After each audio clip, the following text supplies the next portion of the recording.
Welcome to our gnome video. Sorry for helping me today. And I thought we would start first with just some overall ideas. I know this is not rocket science, and I know there's probably a million gnome videos out there. I know we've done some others, but we really just thought if you were looking for some quick ways to make gifts for Christmas, the holiday season, or birthdays, these are the quickest gnomes, and I wanted to share some patterns with you. So we'll talk patterns first, and then I thought I would talk about felt. So on the pattern page that comes with this video, if you're watching it on YouTube, it should be linked down below in the description. And on the pattern page, you have a pattern that looks like this, that when you cut it out, they look like this. They're for the larger bendy dolls. I'm going to talk to you about repurposing this one in a minute. And then there's these two little pattern pieces, and they're for peg gnomes. And we're going to go through and make some peg gnomes and decorate some capes. We're going to do some really simple ones and then also do some that are more intricate. Also, one thing that I love to do when we're out in nature is look for acorn hats. These are from really big acorns, really big ones. Acorns come really, cats come really tiny, and there's also some really big ones. I have some bigger ones than this, but I cannot find them. They come, some of them are like really bushy, which make for fun hats, but these are perfect for these heads. And if you can find ones that are big enough, you can also get them to fit on the bendy doll heads. So that's what we're going to do today. I also wanted to talk about felt really fast. Do not buy the crappy felt. If you're going to put the time into stitching and putting this together, please buy good felt. You'll be so much happier. The bad felt pills really easily, and it doesn't come together very nicely. And it just, when you go to stretch it, it will break. And so you really want to use good products. So these are all either 100% wool or a wool rayon blend. These are more plant dyed colors. These are probably from the Mercurius felt that you can get from retailers like Meadowsweet Naturals and some other retailers on Etsy. I go to Etsy often for a wool rayon blend that's like the plant dyed. So that's what a lot of this is. But then this here, I wanted to show you, this is actually something really special. So this is just plain white felt, right? Well, these are scraps from the last time we dyed felt. Now, I dye wool felt the same way I dye wool yarn. So this was dyed with Kool-Aid. This was dyed with grape Kool-Aid. I think this may have been 2 or 3 packets. I do it the same way that I do wool yarn, and I put it in a canning jar, a quart-sized canning jar, put a little bit of vinegar at the bottom, maybe 1/4 cup of vinegar at the bottom, then put in your felt. And this is probably an okay size to put in a quart-sized jar. Not much bigger than this. This is sort of doubled. You pop this in there, fill the top up with water to the neck of the jar, and then put 2 or 3 packets of Kool-Aid in there. Shake it, shake it, shake it, and then put it outside in the sun. And the exact same thing will happen that happens when you do yarn that way, and that is that the Kool-Aid dye will impregnate into the wool, and then you'll have this beautiful color. And like I said, this was from some grape Kool-Aid that we used for another project. It's got this one for the cape. Yeah. Okay, so can you start cutting this part out? Stay there and don't go over. This is what I want for the body, and that's what I want for the hat. The hat, okay. Are those good colors together? Mm-hmm. They're great.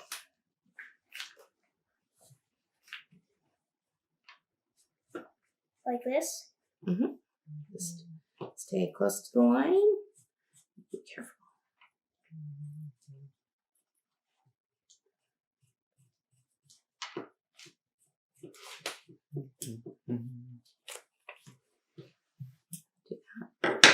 Does this look good? Mm-hmm. No, see how the edges are all jagged? Oh, sorry. It's all right. We just want the edges to be nice and trimmed so that they're all the same size? Yep, so it's easy for us to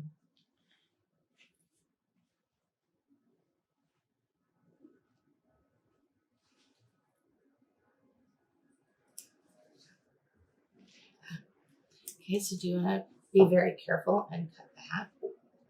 There's that. That's the body. I know, and the body is easy.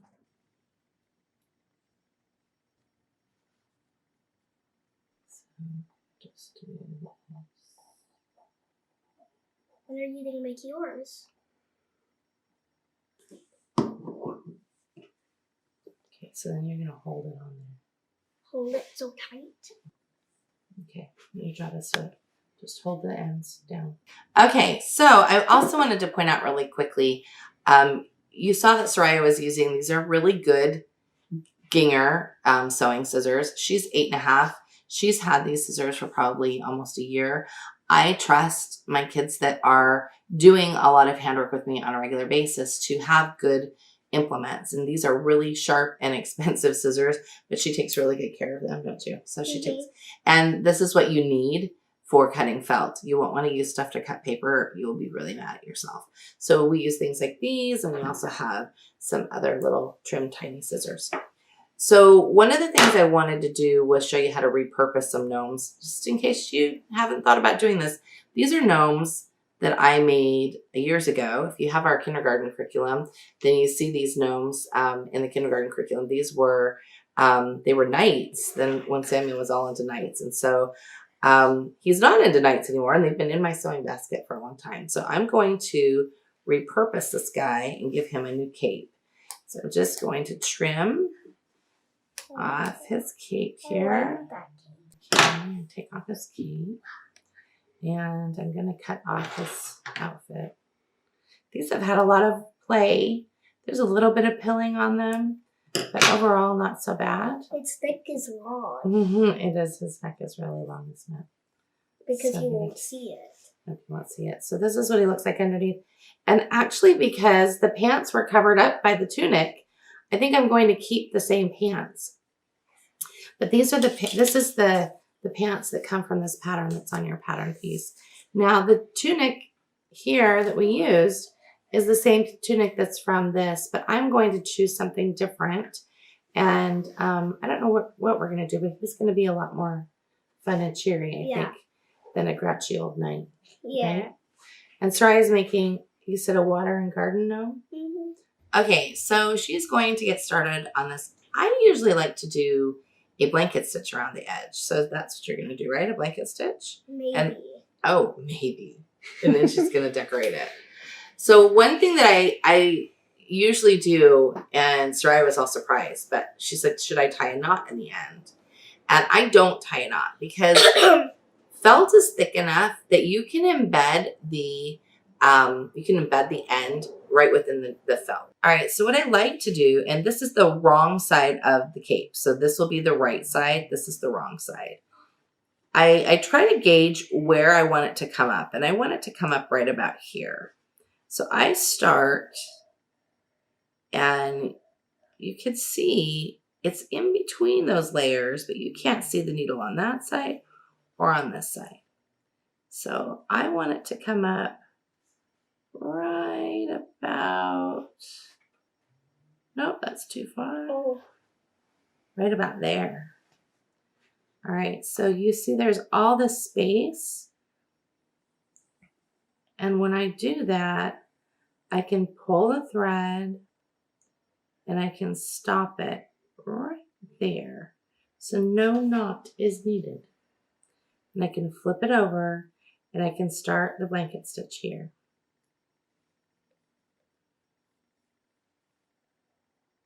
Ooh. Looks We really need to pretty. do a bunch of different stitches. You could do a bunch of different stitches. Make a few of This is a really pretty color against that. So see, no knot.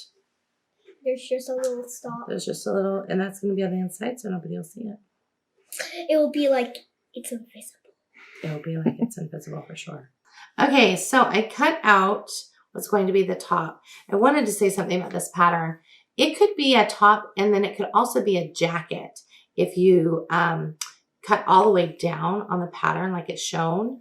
Then you could make it a jacket for your gnome. I don't think I'm going to do that today, but I wanted to let you know that it's very easy to do that.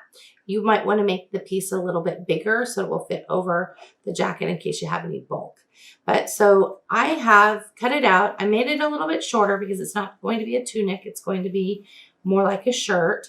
And I love that this is the felt that we dyed. I love that both sides are very different. Sariah and I decided we're going to use this side that has this pretty purple, and I think we're going to use this thread to go with it. So what I'm going to do, because we want it to fit over the head, I'm going to figure out where the center is. So I'm cutting or I'm folding it in half. So this is the shirt part. I'm going to fold it in half again. So this is the part where the neck is going to be. So I'm going to take our very sharp scissors and make a little neck hole right there. But that still won't fit over his head, right? Yeah, that's too teeny. Okay, so what do? Do you remember? Make it bigger. We have to make a little slit. We're going to make a slit down the back. Just a little bit of a slit down the back. Not all the way. Yep, so that way it'll slide over his head. Like the others. Mm-hmm.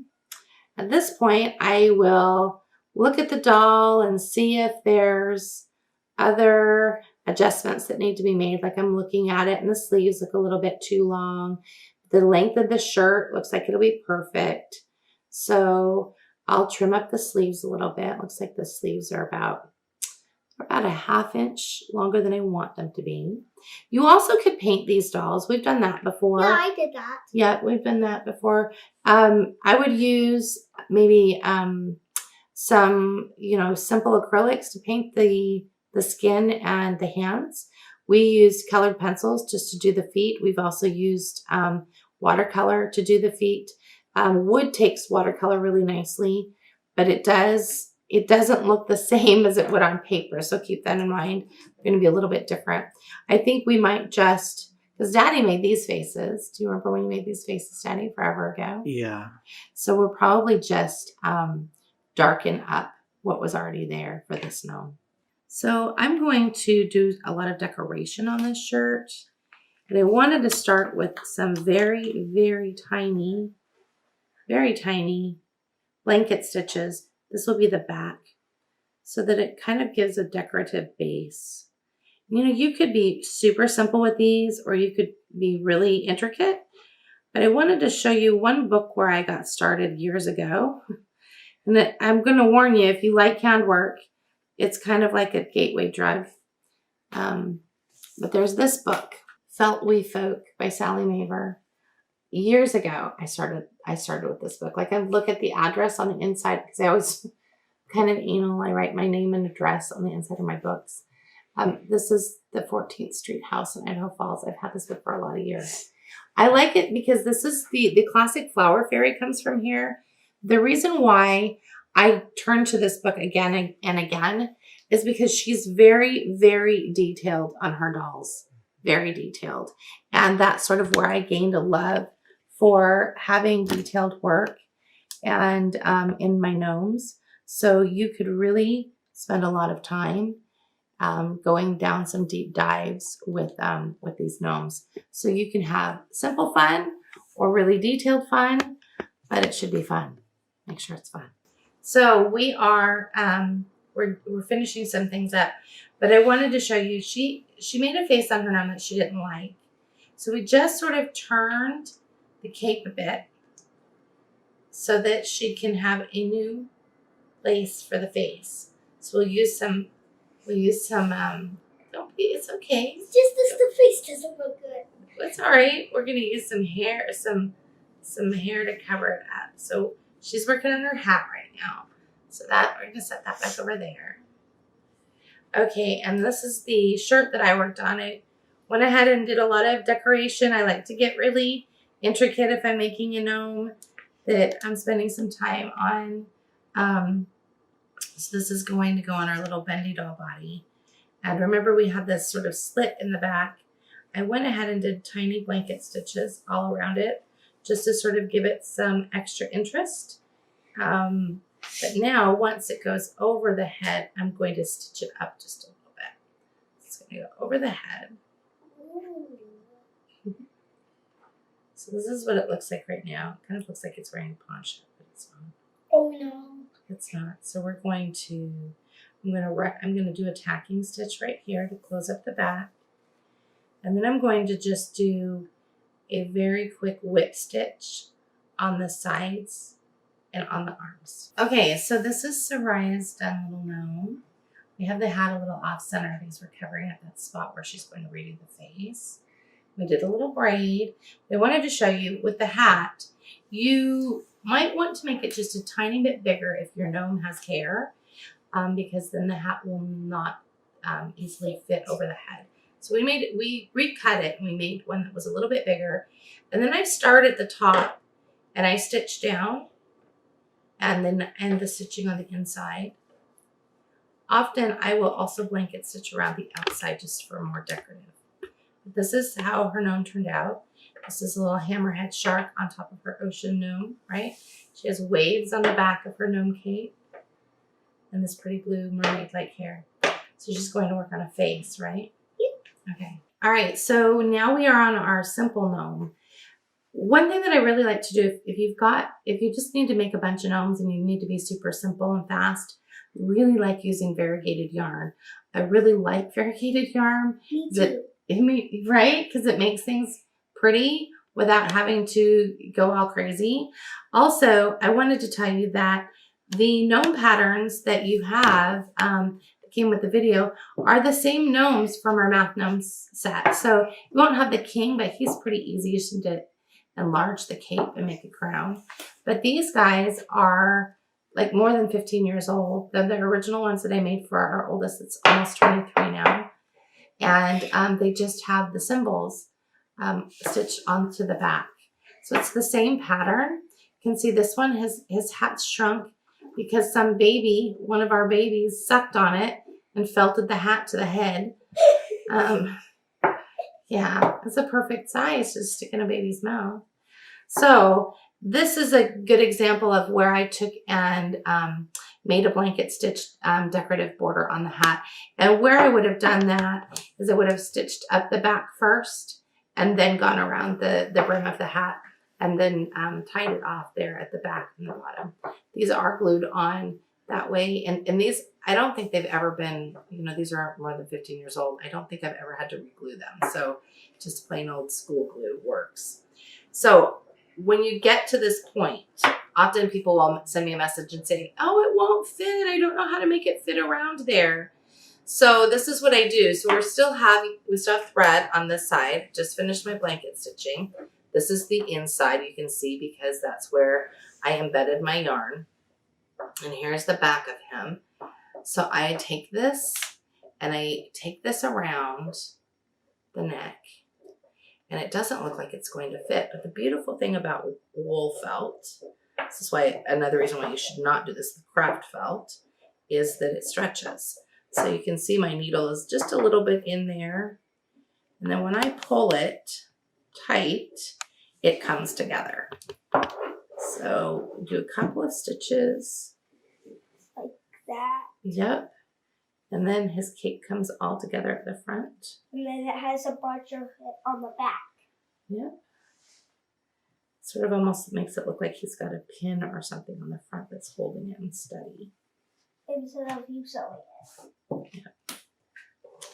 And then I push it in and pull up the side. Oh. And then embed my thread inside the cape. So that then you can't see it.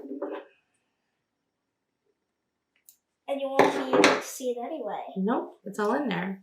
So there's this guy. He's our little Christmas gnome, except for, No! his clothes weren't dry enough yet. We were trying to be in too big of a hurry. They'll dry. Because it was a fast gnome. It was a fast gnome. Yeah, he does this. Okay, so this guy's just going to get a really simple nut cap head. But you could do these hats. You can do a face or not a face. Since it's super simple, you don't have to do a face. Sariah is insisting on some sort of face, so I'll probably just give him some eyes. No, a mouth too. Oh my goodness. All right, so those are our simple gnomes. Thank you so much for joining us. We'll see you later. Bye. Bye.